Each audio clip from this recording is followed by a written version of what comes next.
Welcome back to our live coverage of the Tour of Spain. We're up to stage 10 now. We stay in Cordoba, but I have to tell you the weather has turned against the peloton because it's raining quite heavily and conditions, to say the least, are a little bit slippery for the first long individual time trial of this year's race. I'm Phil Liggett, joined by Paul Sherwin. Now, anybody can come into that golden jersey tonight because there are so many riders, Paul, who can change it around, and we don't have a real time trial rider up there. No, none of the riders in the top end of the GC at the moment are good time trialists. They'll have to ride to defend their position today, but there are one or two excellent time trialists in the course, and one man who's lying a fair way down in the overall classification is David Miller, the Scot. He won the opening time trial last year at the Vuelta a España. He finished second in the World Time Trial Championships last year, and I think he's got a very good chance of winning today. The big question mark, though, Phil, for me, is Santiago Botero. He's a long way down in the overall classification, and there's a rumour circulating that he might actually be holding back a little bit because he doesn't want to leave too much of his energy on the roads of the Vuelta a España because, let's not forget, the World Time Trial Championships is coming up, so it'll be interesting to see how he rides today. Mind you, we could say the same for David Miller, of course. He was second in the world title time trial last year. I think David's got his eye on a high finish.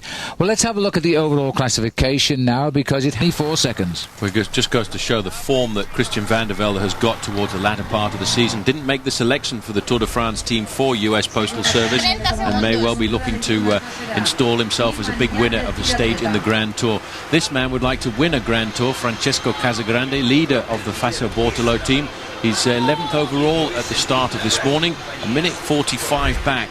He's not a great time trialist, but he's actually riding in the overall classification right now in a position where he's surrounded by other climbers like himself. So he could very well improve today, Phil.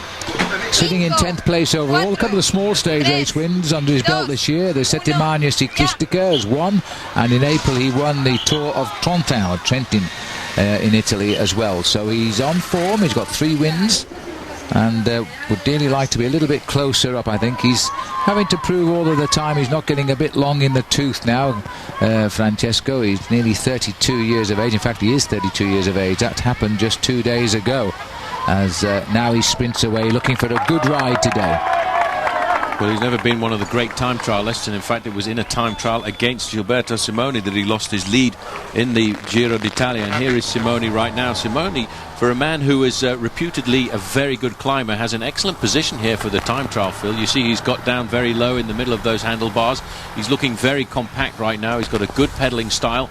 Simoni, with a good ride today, could move himself up very much into the top 10. He's currently lying 12th overall at the start of the day, and he certainly looks as if he's on fire, and he's a kind of man who excels in these very dramatic conditions that we're experiencing today.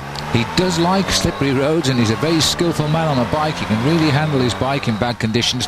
That can be worth seconds today in a time trial of this nature.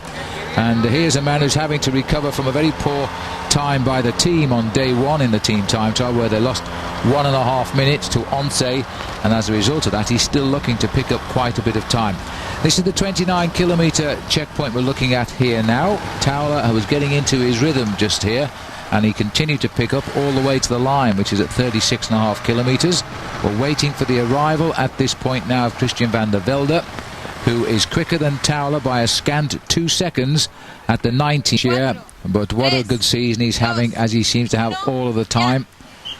As Beloki now makes his start again, and still looking for a big time win in a stage race. He's run close in the Tour de France, and he's still looking for a big result.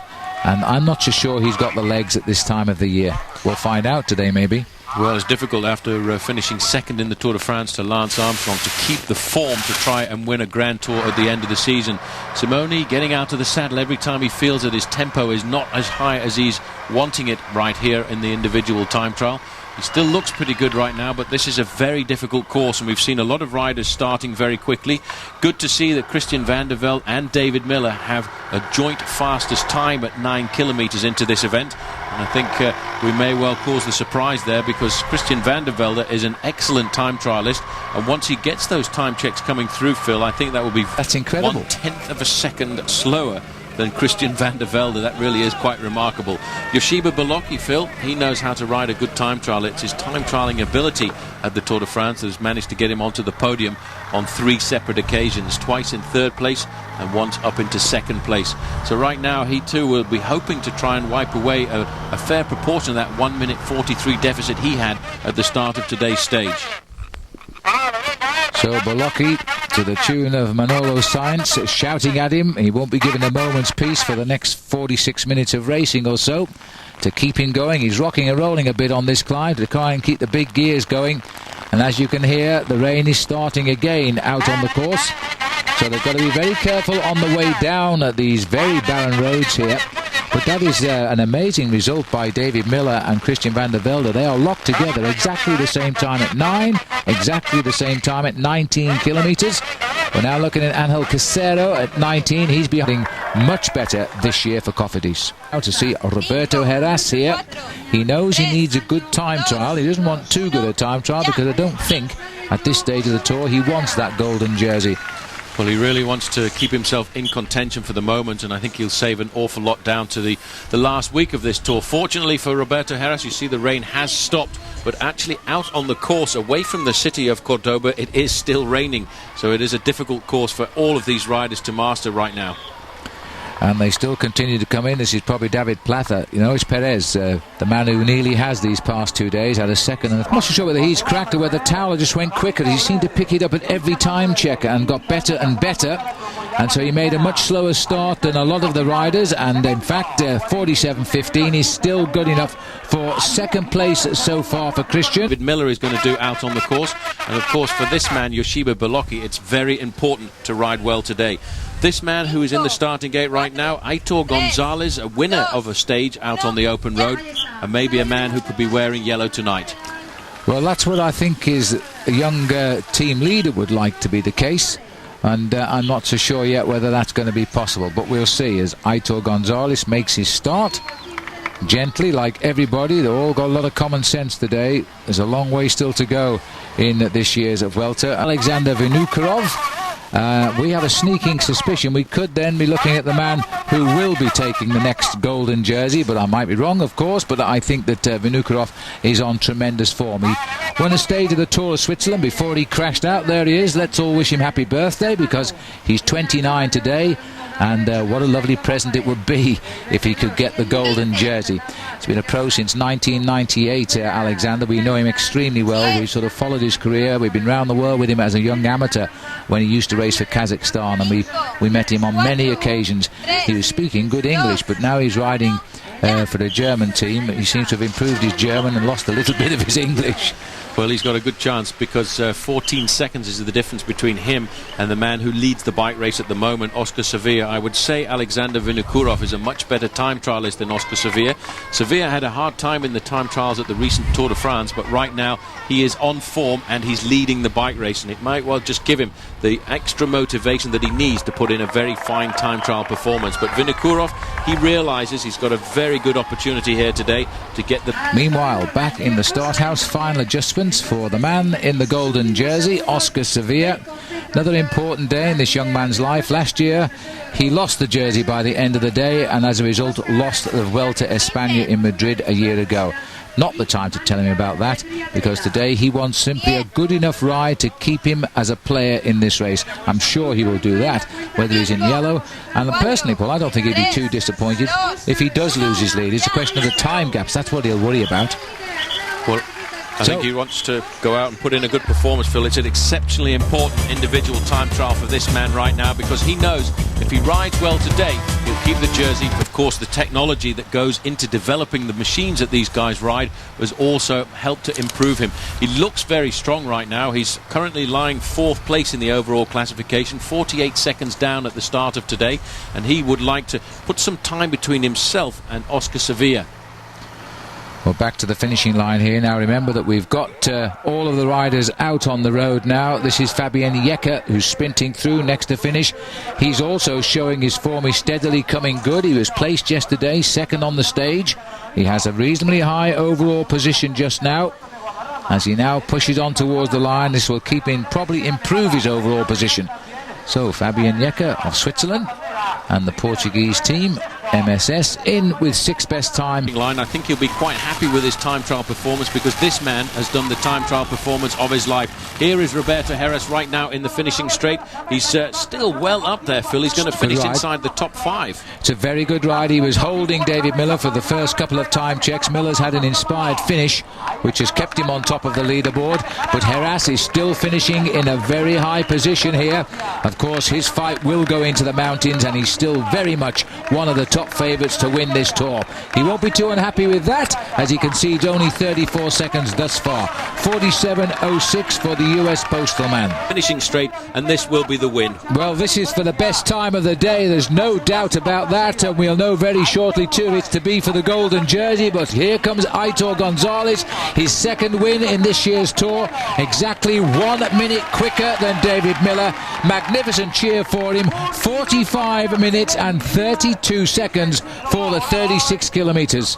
Absolutely brilliant ride by Aitor González, superbly motivated by the fact that he felt that this could be a two-pronged attack. Not only does he win the stage, but he's trying to take the golden jersey off his teammates' shoulders. We haven't seen very much of Alexander Vinokourov. I would have expected that Óscar Sevilla would have caught him right now, but Sevilla is still 3 kilometres to go to the finishing line. So I don't think he can have done, but we haven't seen anything of Vinokourov. We've been switching around the 2 Kelme riders who've been dicing for the golden jersey. As the road opens up now for Óscar Sevilla, he's just over 1.5 miles from the line. His teammate is in with a time that no one will match here now. And it's up to this man. If he sprints, he might save the day to keep golden jersey on his shoulders. I'm not sure he even wants to do that. He might want to take some of the pressure away. That's what he said earlier. Now, Paul, what's he got to do to keep his jersey? He has to finish inside of 46 minutes and 13 seconds. The time to beat for the stage victory is 45.32. He was not going to do that at all, but to keep the golden jersey on his shoulders, he needs to finish inside of 46.13. At the last time check, Phil, he was 4 seconds inside of that. So it's just what we have to do right now is wait and see how he survives over these last few kilometres. Oh, there's Vinokourov. Vinokourov just gone around the corner there. So that's an inspiration for him, and it might keep him in gold, because if he keeps aiming at Alexander, then he might just hold his race lead by 1 or 2 seconds. What a good finish this is to the time trial now, and I think that'll be 2 kilometres to go.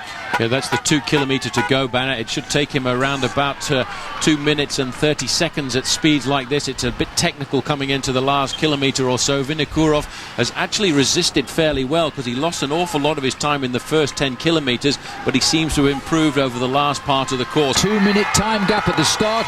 It is now about 20 metres, and he is so interested in picking him up, he's racing him down here. Well, this might just be the action he needs to keep the golden jersey on his shoulders. Vinokourov is trying to ride to stay in the top 5 overall in this year's Tour of Spain right now, and this carrot in front of Óscar Sevilla just may well have given him the extra seconds he needed. There's the time to beat on the finish line, 45.32. He's not going to beat that at all, but if he gets onto the line in a time inside of 46 minutes and 13 seconds, he will hold onto his jersey. There is the Flamme Rouge, the red kite. 1,000 metres to go now for Óscar Sevilla, 44.45. It is going to be desperately close, Phil, and he may well have pulled off the coup of his career. Well, it's a wonderful piece of riding by Óscar Sevilla, and goodness knows what's happened to Alexander Vinokourov today on his 29th birthday, because he can turn in a very good time trial when he wants to, but it wasn't to be today. Caught for 2 minutes by the race leader. Remember, the time we are interested in, or I think Oscar's probably interested in, is 46 minutes and 13 seconds. He must do that time, or better, to keep the overall lead. He's inside the last 800 metres. The clock is running, and it's inside a minute. Well, it's going to be unbelievable. I think he may well have just been able to do that. He's improved over the last few kilometres. It will all go down to the last few seconds. Right now, he's inside of the finishing straight. He's going to have to pick it up. He's losing a bit of time around these corners right now, but he has now gone into second on the stage. But that's not what's important for Óscar Sevilla. What is more important right now is getting to the line inside of 46.13. And you know what, Phil? He's absolutely going to do it. It's going to be the sprint of his life, and he's going to fight it for his teammate for that goal. golden jersey. He knows, and I think he's done it, and it can only have been the attraction of Alexander Vinokurov. He's got to beat 46.13 to stay the golden boy of this race. This is a superb finish. What a turnaround in a year for Óscar Sevilla, who lost his golden jersey in the Tour a year ago. He holds it by a second, by 1 second. Cannot believe it. That is look at the face on him there as he comes across the line. 46.12. He has done it. It's absolutely remarkable. The comeback he made over the last 10 kilometres. He was losing that jersey to his teammate by about 4 seconds at one stage, and there is confirmation of his second position there. Aitor González is the winner, but Óscar Sevilla, in my calculations, keeps onto that jersey by seconds ahead of Sevilla. David Miller there in third place, Beloki in fourth, a minute and 1 second behind, and I think that cheer indicating that the race lead has stayed on the shoulders of Óscar Sevilla. But here's the stage winner. There he is, Aitor González. He won stage 8 at Ubrique. He's now back on the winner's rostrum here 2 days later. Beloki is in the ascendancy as well, but 2 minutes back in fourth, and in fifth place after his good time trial today is the Basque. And we start this 15th day without Fernando Escartin, Giovanni Lombardi, Juan Manuel Gurarte and Ludovic Ogier. All four of them victims of that big pile-up yesterday, haven't started the race today. It's our big rendezvous, of course, with the Langlarue. We still have that 1 second margin between teammates. It's been like that for 5 days. I think we can safely say, though, that it will change today. Welcome back. I'm Phil Liggett, of course, along with Paul Sherwin and Bob Roll. Hi again, guys. Paul, let's start first with Óscar Sevilla. Very nervous man, I would think. Yeah, Phil, I think everybody's nervous at the start of a big mountain stage like the one we're facing today, and all of the riders wondering whether or not they've got the right gear ratios for this very difficult climb. But Óscar Sevilla does start the race as the leader, albeit with a 1 second advantage over his own teammate. He's only really been put into difficulty once so far in this year's Vuelta a España, and that was by Roberto Heras. Now, last time the climb came here, Roberto Heras, in fact, beat Óscar Sevilla by 4.5 minutes. But on that occasion, Heras was in the jersey. It's completely different today. It is, and Heras is the man who's climbed that Angleroo the fastest over the years. He'll need to do that again today, Bob, if he wants the race lead. Yes, absolutely. Like you said, he has climbed up the hill faster than anybody in history. They've only done it twice before. Jose Maria Jimenez won the first time, and Roberto Heras had the jersey and did a great climb the last time they went up. That stage was won by Gilberto Simone.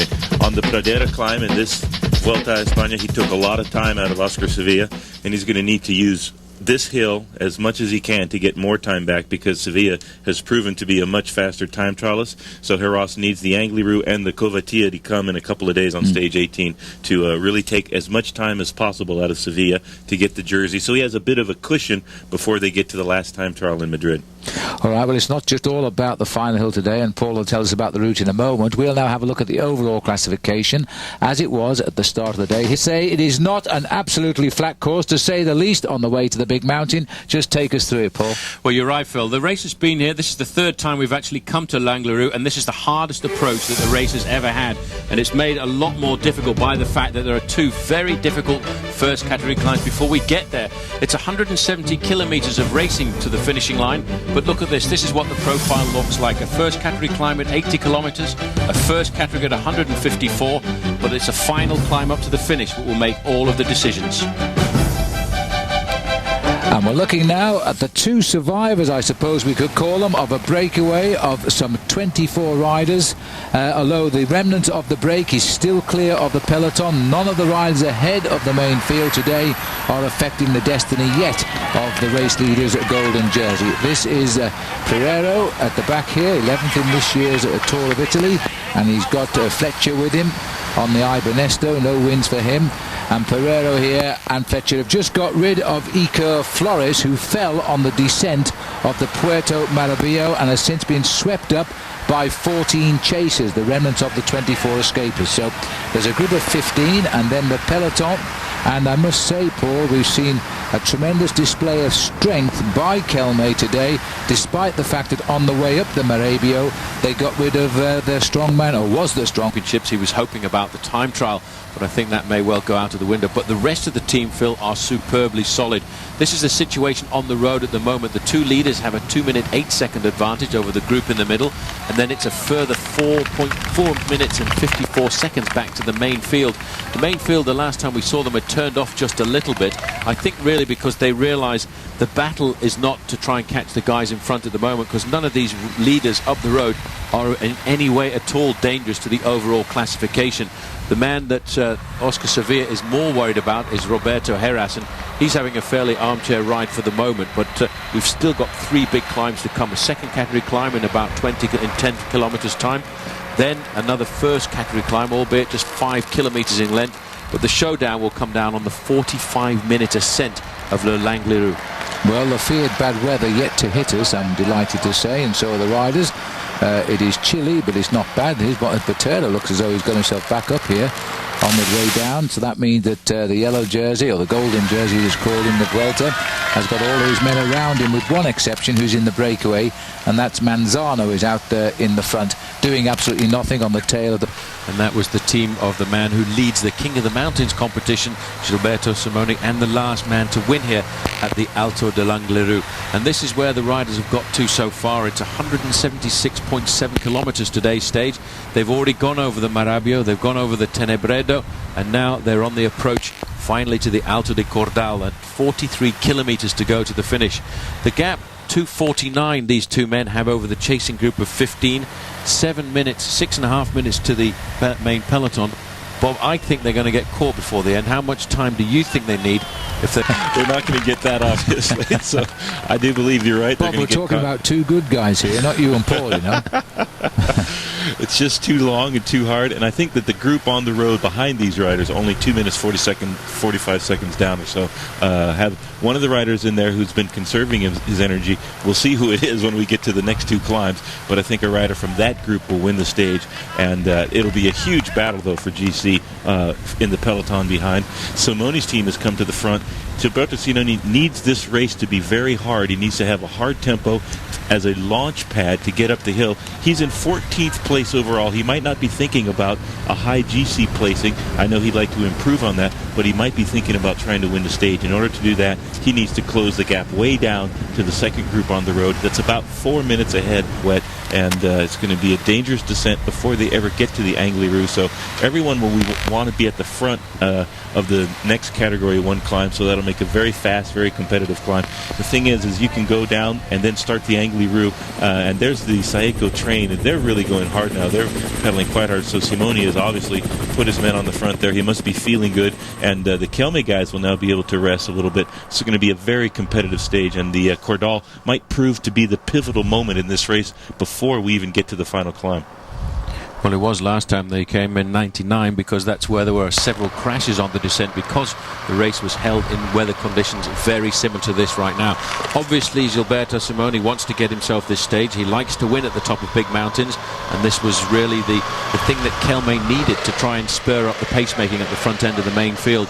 And just a quick look at the history of the Langleyroux. In fact, it was only discovered back in 1998, and in those days it used to be a cattle track in the middle of Asturias, used by the farmers to take their cows up during the summer months, and it was only recently paved and decided by the race organisation to adopt it for a mountaintop finish.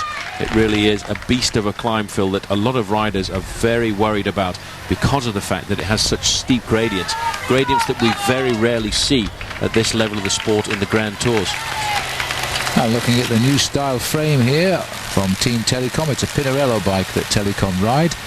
Now, as we go to break this time, here comes the Honda trivia question for you. Place, and there are now 3 men out front. Well, there's almost 1 man out front and 2 chasers, because Osa is going down this mountain like a man possessed right now, Bob, and his teammate Fletcher won't be chasing that hard at all, I shouldn't think, because it will give him an advantage of getting to the bottom of the climb in first position.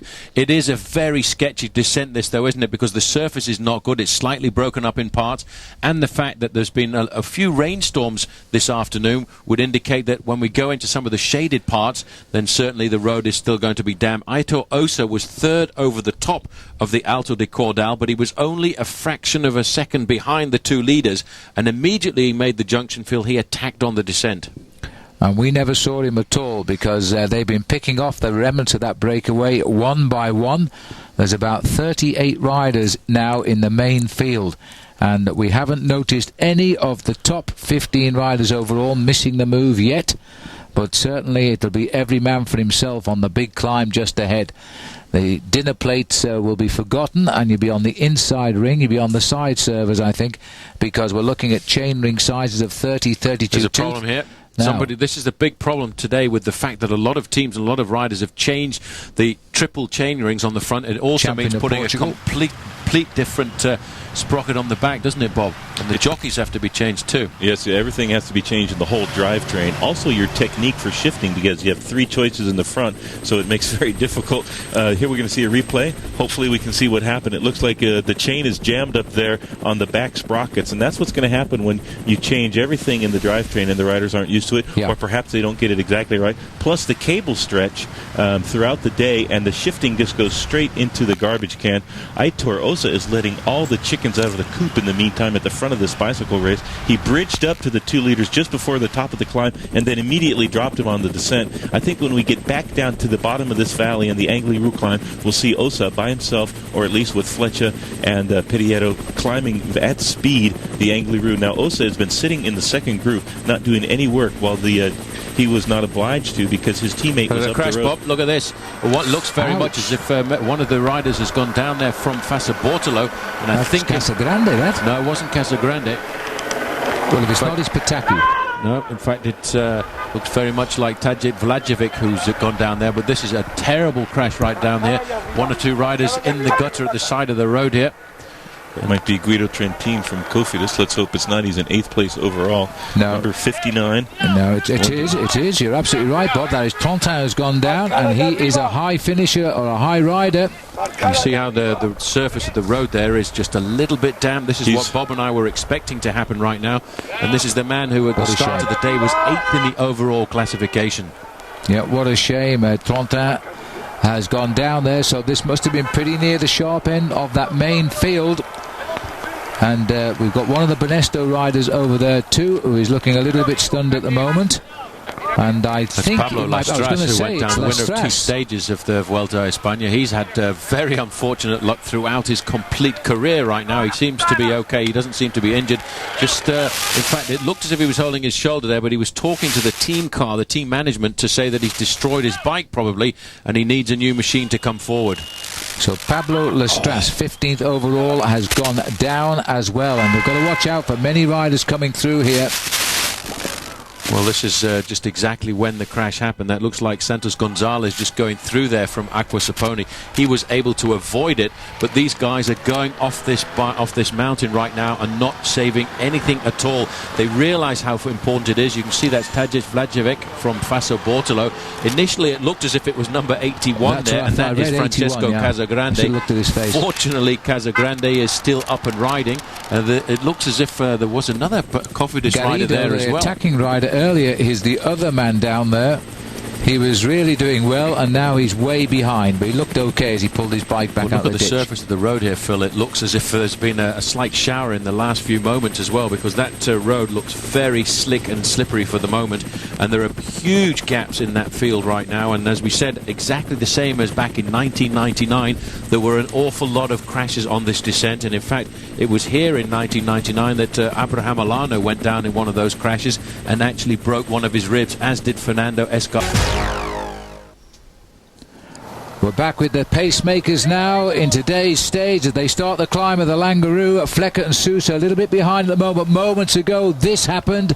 David Miller looks as though he's out of the Tour of Spain, following in the wheel tracks of 8th place teammate Trentin. 9th place Miller looks here as though he will not be going on. Well, that's a sad sight. It certainly is. A lot of riders taking huge risks there right now, and there really has been a devastating descent this for all of the riders. Meanwhile, we go back to Aitor Osa. He's the lone leader of the Vuelta a España today on stage 15, and he has a small advantage over the two chasers, Fletcher and Pereiro, who I think now, Phil, has put up the white flag, but it's absolute chaos on this road right now.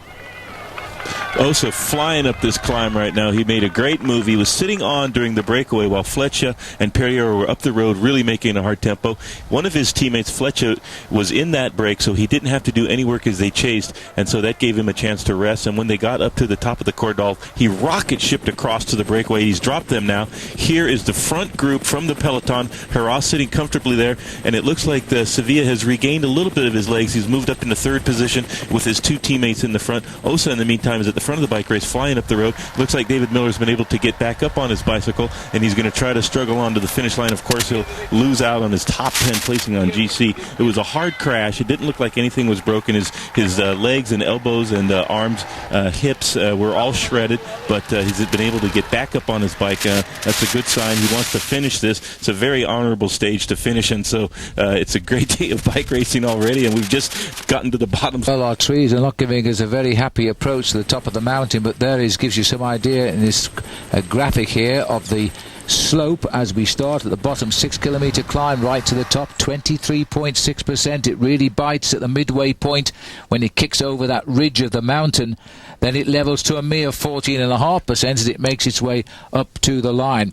But what we've noticed now is in this group of 22 riders, one or two of the stars forced out by their crashes on the way down. Just at the Longaroo now, still Aitor Osa is up at the front on the left of our picture, but look at this now. Francesco Casagrande is the man now who is starting to hurt the field. He's pushed the Kelme riders out of the way. He's being marked by Aitor González, but the yellow jersey, or the golden jersey, is not feeling so good, I don't think. He's slotted in behind Gilberto Simoni.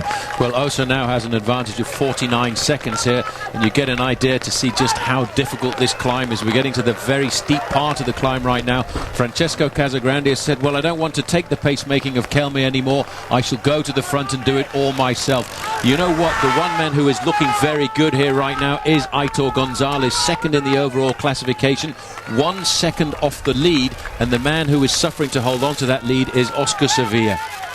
Well, as we continue the climb of this mountain, we've yet to kick into the big steep section, believe it or not, and news reaching us that at the top of the climb, visibility is now down to 10 metres, and you can see from this shot, as we look towards the summit, just how low the cloud is. I'm trying to also say, look at this magnificent crowd here on this mountain, and this is why the organisation has brought the race here.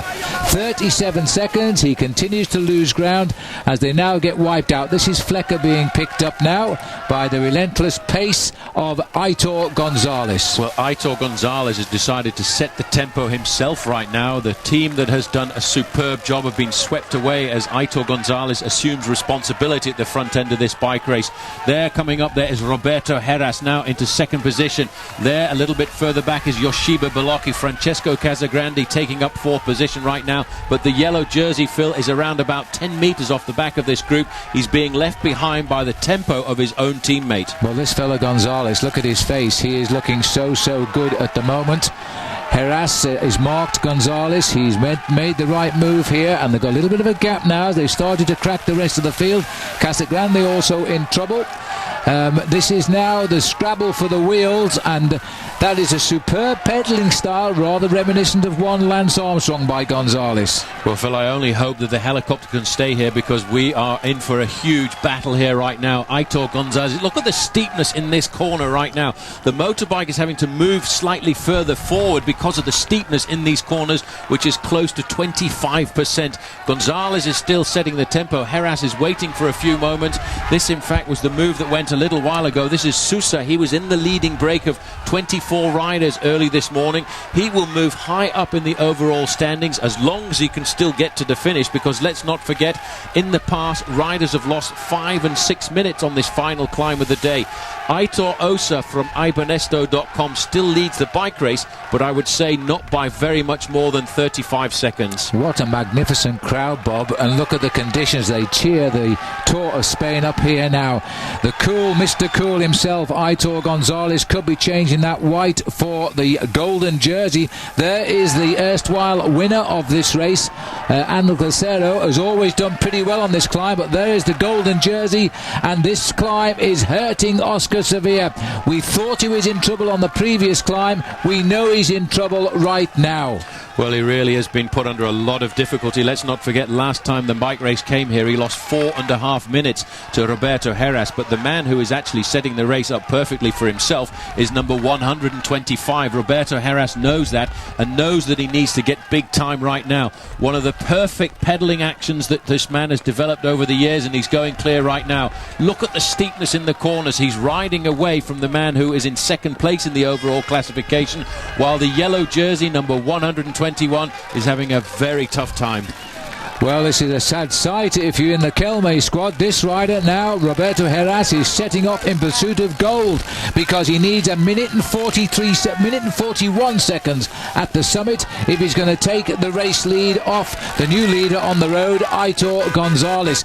And he's looking like he's very, very strong. And those motorbikes really should be out of the way now. Well, they can't get him out of the way. The road is so narrow and it's absolutely blocked by the spectators who've turned up here. There is Aitor Osa. Now Roberto Heras is in first place out on the road right now. Bob, this is a great climb by the US Postal rider. We're looking at a true angel of the mountain in full flight, and he's being perfectly beatified by this climb. Roberto Heras is flying up the hill now. He's put Sevilla way back down the road, and Aitor González is having a hard time matching him. Heras is flying up the mountain now, and this is exactly what he needs to do. He needs to take back a minute and 41 seconds on Aitor González. He looks to be not pedaling nearly as well. Look at Heras go flying up this mountain. He is the preeminent climber in the world today, and he wants to show everybody in Spain just exactly what he's made out of. He is really cruising. He's got a long ways to go. He's got 4 or 5 kilometers, and he's going to take huge time out of Sevilla. We'll just have to see if Aitor González can match any of this grace that he is applying to the pedals right now. Well, this great little climber started the day a minute and 42 seconds behind the two Kelme boys. González tried to take him apart. Here's Beloki. And he also is trying to get something out of this now because he's lying 5th overall in the race. We're looking for Iban Mayo. We haven't seen him since all of a sudden these boys started attacking one another.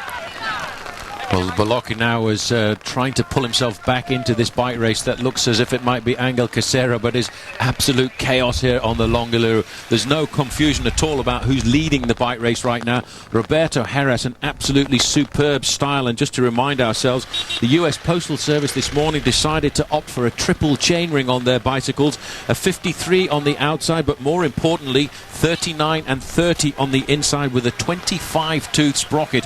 And you can see that he's stretching his advantage now. It's 20 seconds over Beloki and Aitor González, but González will not even try to pull him back right now, Bob, because he knows he can win it back in the time trial. We mustn't forget either that the man who's ridden up this climb the fastest in history is none other than Roberto Heras. That was back in 2000 when he rode up this climb in a time of 42 minutes and 15 seconds. Well, he seems to be about taking 1 second every 10 pedal strokes, and so after many thousands of pedal strokes by the top of this mountain, that added up to quite a bit. Aitor González needs to limit his losses all the way to the line, and Roberto Heras needs to stretch it out as far as he's going. That attack was as clean and pure as a bolt of lightning, and has launched him up this mountain. He was led out by Christian Van de Velde for the U.S. Postal Team, and look down the mountain. Here is Sevilla really having a hard day today. He's carried this jersey, but this morning he's felt the full weight of it, and the Kelme team as well, falling apart all over the slopes of this mountain. 5 kilometers to go to the finish. So he's made his attack about 6.5 kilometers from the summit, and now he's trying to drag out a minute and 3/4 to get the golden jersey. He's got to make his move on this climb. As I said earlier, he needs to attack it early enough to get the big time gaps, because this race won't always be in his favour. There's one more big mountaintop finish, which people say is a real toughie like this one, and then advantage might swing back to Aitor González. So González today might just try to limit his losses. The golden jersey, though, is getting himself in all sorts of trouble with Klaus Moeller there. And this looks like Manzano just peeping in below our picture. But this rider, he's got to just steady himself, not panic, and hope that as the mountain nears the top, he can recover and regain a little bit of lost time. But the clock is running on that 5 kilometers banner, and already with still 3 miles to climb, he's a minute down.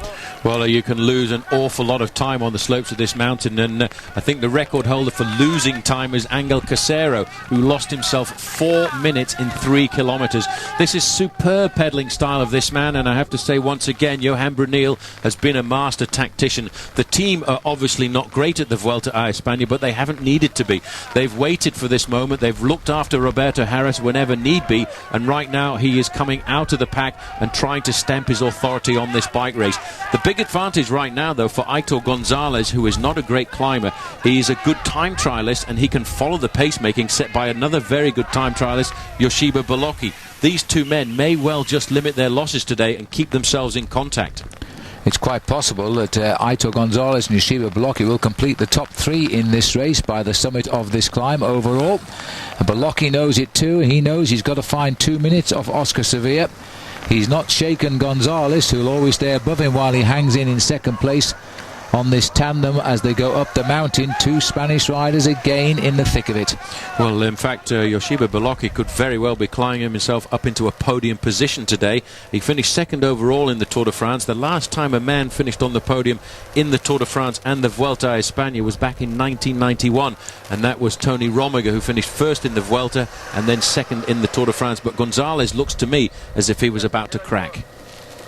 Well, he's taken himself to the limit. If he does crack, he's got himself to blame for that massive acceleration which blew the leaders apart. 33 seconds is now the gap over these two chasing Heras, and there he goes. As Paula said, he's about to crack, and he's cracked, and now Beloki is off in pursuit of Heras, and if Beloki gets 2 minutes over Aitor González, then we're going to have a head-to-head between Beloki and Heras as this race goes forward. Bob, the amazing thing about a climb like this is if you do go too hard and you do pop on this climb, you use massive time. Oh, you lose so much time because you're loaded up with lactic acid. You can barely pedal, and it's so steep and so difficult that you just can't even barely move up the mountain. While in the meantime, you can see how well Beloki's going. I'm surprised to see that. But look at Roberto Heras. He's now under the 4Ks to go banner, and he is not slowing down at all. He keeps on increasing his lead. Beloki's been able to drop Aitor González. We'll have to see the progress of Sevilla. It looked as if Sevilla was starting to claw his way back again a little bit, starting to get a little bit of momentum. In the orange jersey back there, I think that would be Iban Mayo from the Euskaltel team. And there's Aitor Osa. He's still trying to stay on the wheel of Sevilla, who's clawing his way back slowly. There's a small group just in front of him. If he can stay with those guys, he can continue to limit his losses, and we'll have to see what happens to Aitor González, who made the acceleration that opened this race up and that allowed Heras to have a real springboard, and now Heras is flying up the road, being chased by Beloki. Now it's 40 seconds. He's going ahead all the time. Each pedal stroke, he increases his lead a little bit. González trying to fight back to the wheel of Beloki now. Well, Aitor González has not panicked at all. You know, he felt himself going into the red zone a little bit there. He didn't want to stay on the wheel of Joseba Beloki. He allowed him to ride further forward. He is actually dosing his effort, I think, quite perfectly here right now, Phil. He started the day with a minute and 41 seconds advantage over Roberto Heras, and he knows he's probably got a beating of him by around about a minute and a half in the final time trial. There's no need to panic for the moment. There's no need to cause yourself so much distress that you lose big time. It's about a minute and 20 seconds back to Óscar Sevilla. He is losing big time, but again, he has to dig deep into his courage to try and stay in contact. He's led this bike race for an awful long time. He's a minute 25 down on Roberto Heras right now, and at the start of the day, he led Heras by 1:42. Yes, so he is now 17 seconds away from losing his position to Heras, and that would mean it would be González, Heras, and then Sevilla in the overall classification. But I think it'll change even more than that before the top, as we still watch the riders here on the move. We're just looking now at the rider from Euskaltel Euskadi, López de Muñán. He's had a very good climb so far, and he's coming up here at the breakaway. What's left of it has been spread all over the mountain. Mayo, González, Beloki is the order they're saying, but this isn't Mayo here. This is actually López de Muñán who is coming up. I believe that's Iban Mayo coming across Mayo? to González, and he is in 4th place overall, same time as Beloki, trying to get back a little bit of a slippage of gears there for Heras. Now that will give you a lot of trouble when you're climbing flat out and your bike starts to fall apart. That's the last thing you want. Francesco Casagrande, the leader of Fas Bortolo, he was looking to get himself a good win at the summit of this mountain pass this afternoon. And one man who is notable by his absence is Gilberto Simoni, the man who won here back in the year 2000. I think that is Simoni just around the corner there, unless that is still Iban Mayo.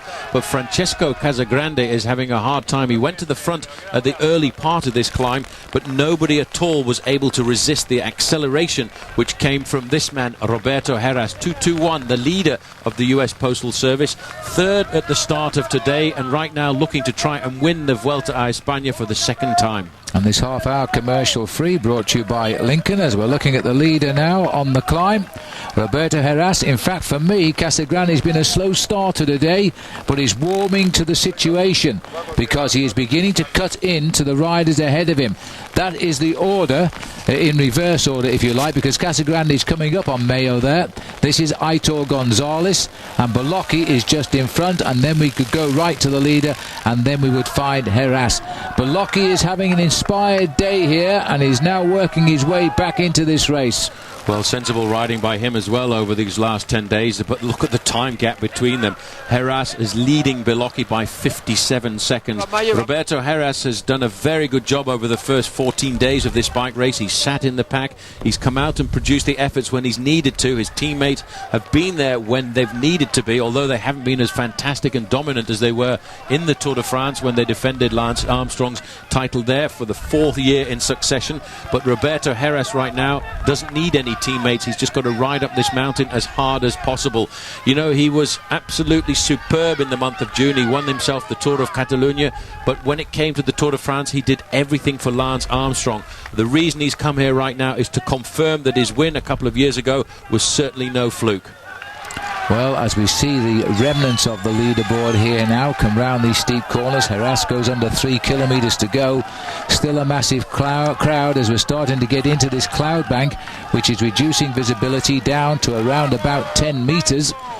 We're trying to keep getting the team. This is the neutral service car trying to get through here. This is US Postal. In fact, that'll be Johan Brunel in the team car there. He's panicking, itching to get forward to his man at the front of the bike race, but it is so difficult to do on roads as narrow as this.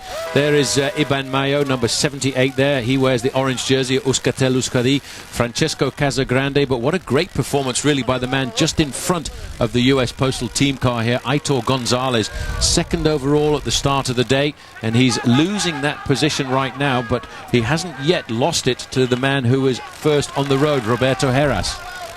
And the clock counting again on the previous kilometre, 3 kilometres to go as we're heading up towards that 3 kilometre banner now, and this is the gap to Beloki as USP gets through to service Heras. The gap is big enough for the race referees to say go forward, and this is why Heras has got 1 minute and 5 seconds at 3 kilometres over Beloki. Well, that's a big gap over there, over Joseba Beloki. Beloki really is not a great climber on his own. He's riding a tempo like a time trialist right now. The most important time check, though, Phil, really, as we look at Beloki, who was 5th at the start of the day, is the time difference between Roberto Heras and Aitor González. They were separated this morning by 1 minute 41, and if Heras finishes in 1 minute 42 at the end of this mountaintop finish, he will be the new golden jersey.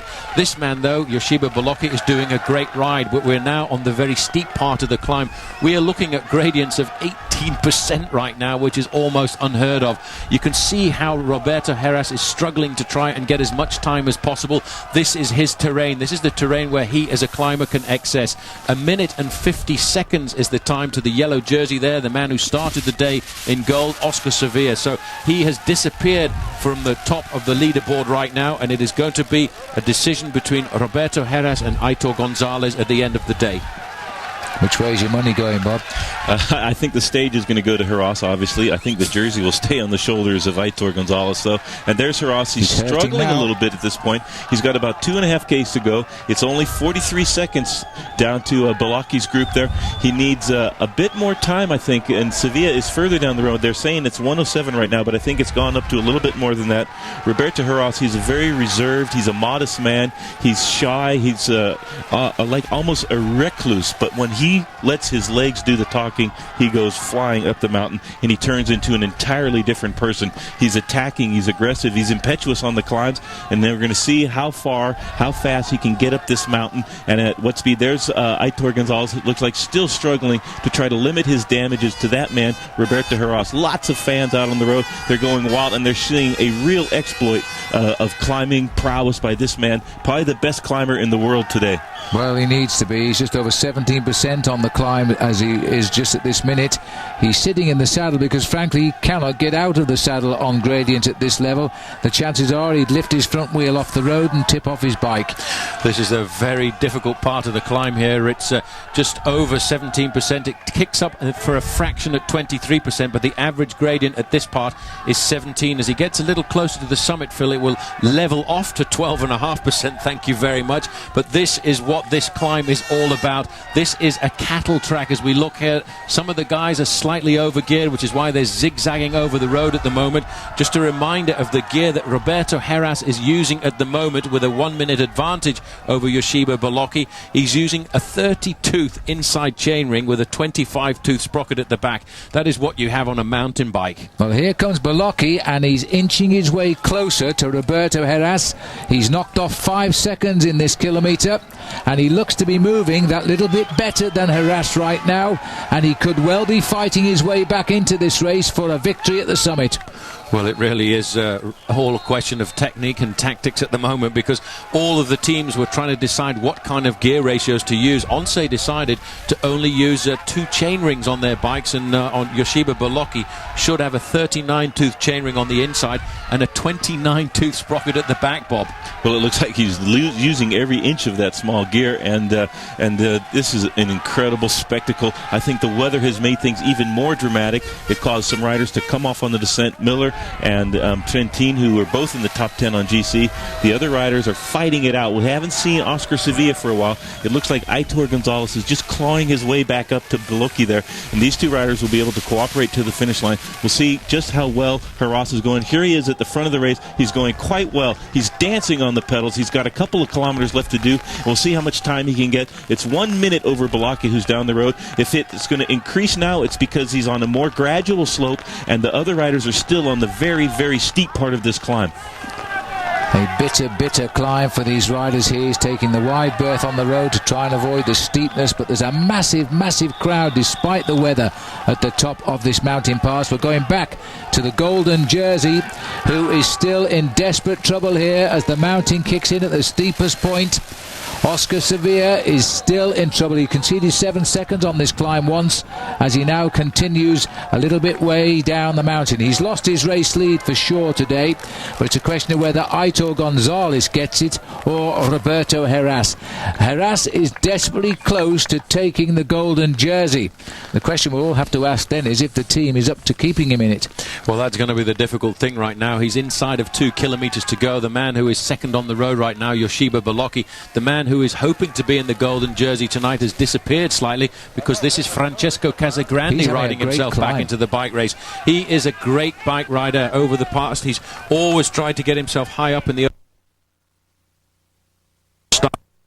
3:57 down, and he could find himself climbing into the top 5, because a lot of riders are absolutely crumbling over the last 5 kilometres of this stage. Casagrande without a contract at the end of the year, and he's trying to sign with some of the Spanish teams, actually, so I'm sure he'd love to impress them, and today is a day to impress the whole world. Well, he looks good as we go around this little steep bend. Not long ago, Heras went round it. That's Beloki in front. Casagrande now looking for the effort that will catch up with Joseba Beloki. That'll be 2 kilometres from the summit they're passing under right now, and there's nothing between these. 1:15 now is the gap, so in fact Heras has nudged out another 10 seconds over Beloki. That's going to be enough right now, because we need to count the time back to Aitor González, 1:41. He's on the slightly easier part of the course, and I hate to say that a climb is easy, because this is not an easy climb. It's at 12% gradient at the moment, and that would be fine, but they've already gone over 25% in some parts of this climb here right now. He's got the pedaling action going again, hasn't he, Bob? He's got himself back up to that high cadence, which seems to have been something they've trained an awful lot at. There's Christian van der Velde going through there. There's the trouble with the cars. This is the big worry now is the cars blocking the road, because the rain is causing the cars to lose all traction and they can't get going again, and that's quite a serious problem for anybody behind these front 4 or 5 riders. You see how he goes around the outside of the curve right now, just changing gear down a little bit. These corners are around about 15%. They are absolutely horrendous. Heras, though, is doing a superb job right now. As soon as he gets onto a straight level part of the course, he gets himself back into that rhythm, tries to get his cadence up again. He's opened up 1 minute and 15 seconds over Joseba Beloki, but more importantly is the time gap he seems to be opening up over Aitor González. Beloki is doing a great job here, but look at the face on him right now. He's just trying to ride himself and keep himself near the top of the Vuelta a España. Desperation on the face of Beloki there. And Heras, every single one of these riders going through abject agony on this climb. Nobody's having an easy day. Not the first rider and not the last rider. Everyone going through a purgatory to the top of the Angliru. Well, I'll tell you what, Bob, one feels as though there is life on the moon, because that's where I think we've just arrived here. This barren summit of the Langaroo. The clouds are down, the rain is pouring down, there's a massive crowd here, and it's been a wonderful ascent by the riders, and this is where it's all counted today. This will be Mayo again, a little bit further down the slopes for him. It's Heras, Beloki, Casagrande, Mayo on the climb. Aitor González as well. But I think, Heras has done enough now to become the leader of the Tour. We're going to be close. We have to see where Iban Mayo is on the road, and you're absolutely right. Every rider in this race has made for a real spectacle of racing. They haven't held back 1 meter today, not even with when you consider the difficulty of the final ascent. It's been a very aggressive race, and it's given Roberto Heras a real springboard, a slingshot. Look at that to González. 147, that is the race lead right there. That's enough to do it. Now all he's got to do is just keep the pressure on. He's in goal tonight. And Roberto Heras, the winner in 2000, who was the leader when he came up this mountain in that year, is now going to reclaim that golden jersey. It's not enough right now, though, and he's got to think about the other mountaintop finish before we finish this bike race in Madrid, because Aitor González has proved that he is a superb time trialist. Roberto Heras right now will take cheer from seeing that sign across the road, which indicates he's just got 1 kilometre to go. The road actually levels out at around about 500 metres to go, so there's probably 500 metres left of really difficult climbing for this man to do, and he could find himself opening up that gap a little bit more on Aitor González, who has really cracked over the last couple of kilometres. But the man, and it was amazing how we noticed that at the bottom of the climb, Bob, that the man who led the bike race, Óscar Sevilla, did not look good in the early kilometres. He didn't look strong. He was bent over his bars. He had a little bit of laboring coming into the pedals before we got onto the steep slopes of this climb, and now those are all coming back into his legs now, and he's feeling the full weight of all the pressure the whole season, and having the golden jersey for most of this race, and now he's cracked wide open. Roberto Heras, so astute, so tactically perfect, that he's gauged his effort not just today but throughout the whole Vuelta a España to perfect effect. You got to hand it to Johan Brunel. He's never spent any of his ammunition until it was absolutely necessary. And what a marvellous sporting crowd it is on this dismal day high in the mountains of Spain, because they haven't listened to the organisation. They haven't attempted to push these riders at all, as we now see them continuing to battle away. He's about 500 metres from the summit now. That was the Prem at the top of the mountain, so he'll get the honour of taking the climb of the Angliru. Now he's just got a little false flat and then a sprint up to the line. Then the watches will start. Well, also, Phil, hats off to the technicians for bringing us these pictures, because the conditions out there are absolutely disgusting. It really has been a tough thing to be out there and bring the pictures. I thought we might lose them, but it's been a great stage to witness here right now. Roberto Heras of US Postal Service out on the attack. He waited till the very steep part of the climb with about 6 kilometres to go, and then he put the hammer down and blew everybody away. He needs to be careful right now. There's just a slight descent, and keep it on the road if you would, Roberto. We don't want you going off right now, because you've got to try and build as much time over the other riders in this bike race as possible. The last time check we had to the man who was in second place overall at the start of the day was 1:47, but it would all go down to what those times are on the line.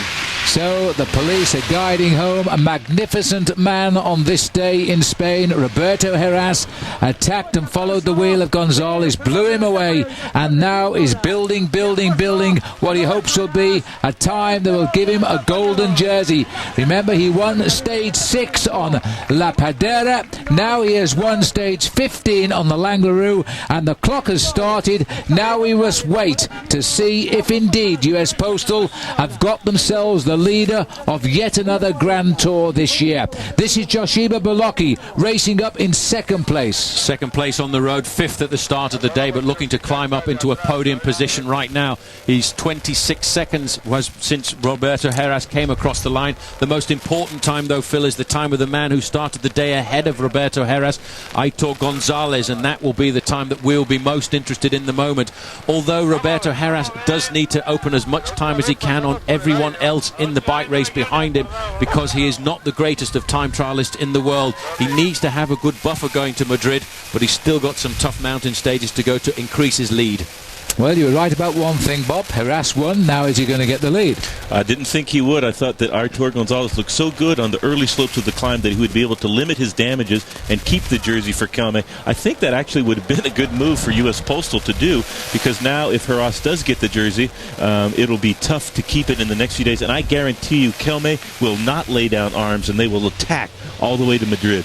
Well, there's no doubt he will get the jersey now, because the clock has almost ticked away here. The time before Beloki has arrived in second place. But Joseba Beloki, who over those last 3 kilometres continued to lose ground to Heras. There was a moment at around 3.5 kilometres it looked as though he was going to bring him back, but no, he crosses the line about 1:36 behind. Now 1:42 is almost gone. It's gone, and Francesco Casagrande has come in as well. The jersey seems to be going over now. Here comes Iban Mayo, and I think that right now the Heras has enough time to get the gold jersey. Well, it's all over. He's got the golden jersey now as Mayo comes in at 1:54. It should be Aitor González who will come around that corner in 5th place. But the peloton is going to be spread over an awful long way. Here they come. It's a bit of a sprint. González leading them in. De Luca there and Simone from I don't know where De Luca came from. That was a bit of a superb performance by him with Simone. But look at that, 2:15 approximately. Well, 2 minutes 15 is plenty of time, and that looks like Angel Casera, who's just come in as well. So a superb ride by him. But there are big time gaps in the whole of this bike race this afternoon, Phil. But there is one thing which is certain: in the rain and mist at the top of Langlarue, the man who has taken over the lead is Roberto Heras. And we are still waiting to see now the arrival. That's Garcia Casas coming in. Waiting to see now the arrival of the yellow jersey. And here he is at around about 2 minutes and 50 seconds for Óscar Sevilla.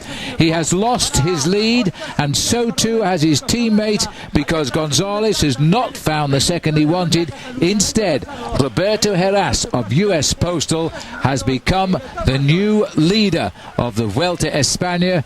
But I don't think this race somehow is over yet, and I don't think Heras would argue with me on that one. We'll take a break, and Cubs will be coming in for an awful long time this afternoon in these horrible conditions. But let's have a look at the result. A win for Roberto Heras in just over 5 hours. A minute 35 later, Joseba Beloki. Then came Francesco Casagrande, Iban Mayo, Aitor González, who started the moves on the climb, coming home. Last year's defending champion Angel Casero coming home. Good ride for him, just over 2 minutes and 20 seconds behind. It's a double-pronged victory for Roberto Heras today, because not only is he the winner of stage 15, he is the new leader of the Vuelta a España. And I think the most important thing that he needs to remember right now is he's got a couple of reasonably flat stages, Phil, on Tuesday and Wednesday, but Thursday and Friday are 2 very tough mountain stages again, and he needs to attack again and increase his time advantage over the men in 2nd and 3rd place behind him. So having a look now at the overall situation in the race, there's a new leader tonight. Heras leading the race now by 35 seconds over González. Óscar Sevilla didn't drop that far away. He's only 68 seconds behind in 3rd. Beloki is up to 4th. Mayo is down to 5th. Casagrande has come up as well. And looking further back, Simone is golden jersey, switches shoulders yet again. This time it might have a permanent home, but there's no way we can say that at this stage of the Vuelta on the eve of the second day of rest for the riders, because the rest of this week, taking us all of the way to Madrid, is a tough one for Roberto Heras. He won't have enough time advantage yet with that last day time trial, but he does have one more absolute cracker of a climb to come in midweek